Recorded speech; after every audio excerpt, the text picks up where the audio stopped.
So one of the things that we have realized is, Barna's done some great work, and one of the things they pointed to is how many big cities in the U.S. are becoming really post-Christian cities. And that's really impacted and changed the way that we do ministry. And in many ways, I think I'm playing catch up to that. Like, I don't really always understand all that. But Quebec has really been so helpful having them in my life and being able to interact with them, because they've been living this as a reality for at least 20 years. And we were able to bring our college campuses up to Quebec for a missions trip. It was actually kind of an odd experience, I'm not going to lie. So normally when you think of a missions trip, you think of like, let's go to a third world country and let's build houses and we're going to not be able to take showers and it's going to be really hot. But when you go to Montreal, it's very different because it's very much like what you live. And it's a city. There's many shops that have the same names as your shops. In Montreal proper, a lot of people will speak English. When you leave and go outside the city, the further out you get, the more people really only speak French. So it's just a real odd experience because in many ways you actually feel very comfortable. Like, oh, I know what this is all about. And yet it's actually a mission field in that they don't think the way we think. At the core, they're very different people than we are.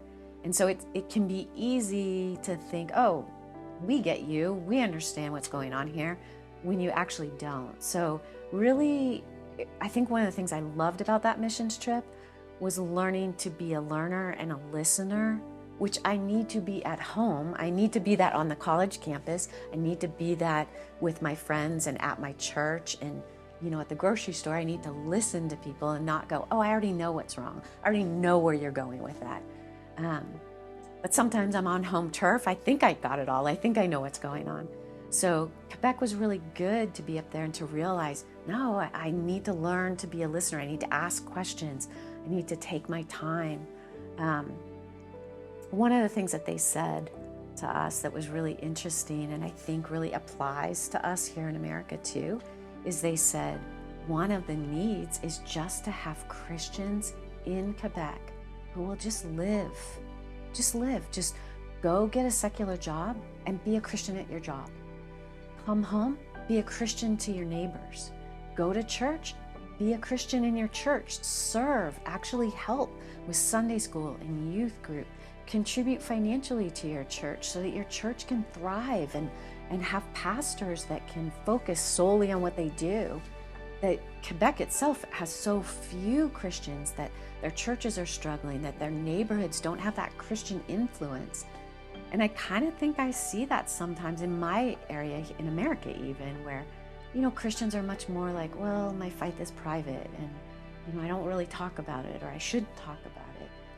But then we aren't impacting anything. We need to love our neighbors with Christ's love, Yeah, I see a lot of parallels. So if anyone's interested in supporting or connecting or knowing more about any of this, I could probably talk all day about both. They can find me on the Mission Store website. My name is Elizabeth Cernoia, and they could support that way through my personal account. Supporting Quebec probably would be best through Sembec or Francois.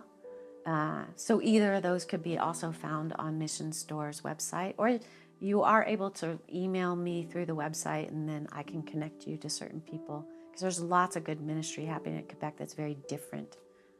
So